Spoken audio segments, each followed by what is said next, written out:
Hi guys, magbubukbang tayo ngayon ng pansit canton. Dahil Yung nga pansit nagkikrave ako canton na ng pansit niluto ko, canton ay meron siyang napaluto gulay, agad. nilagyan At ko at heto na ating nga, fresh milk. lalantakan na natin. Kakain na Meron tayo. tayong gulay dyan na kaunti. Kahit papano naman ay maging healthy ang ating food eh. So kain na tayo mga mare.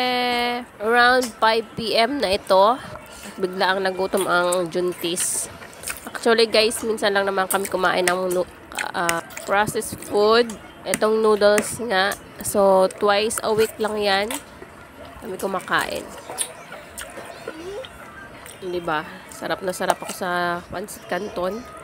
At kaunting gulay. Yung gulay namin kanina nung lunch. Na pechay. So, kainin ko na rin. Kasi sayang naman. Kala ko. Ay, pinagkalat. Nakisalo pa si kuya.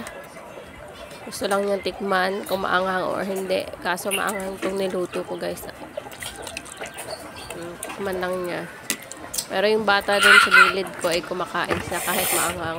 Meron siyang pantulak na tubig. Nakita niya may hawak-hawak niya. Ubus niya yung tubig na yan guys.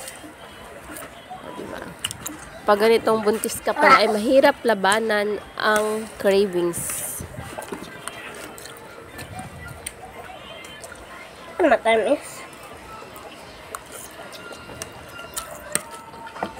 Hayaan nyo na ako mga mare na namnamin itong aking kinakain. At sabayan nyo na rin ako. Actually, 2 pack yung niluto ko mga mare.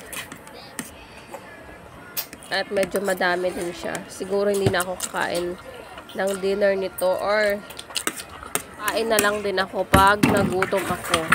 And then, meron tayong fresh milk. Yan, tutunggain ko na yan. Ako lang naman ang iinom yan.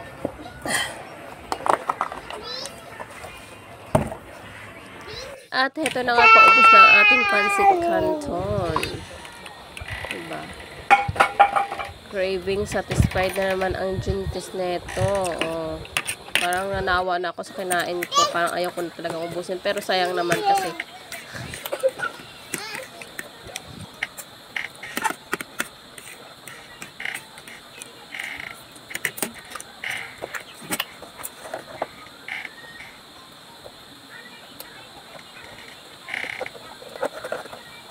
At sa wakas mga mare, tapos na tayo.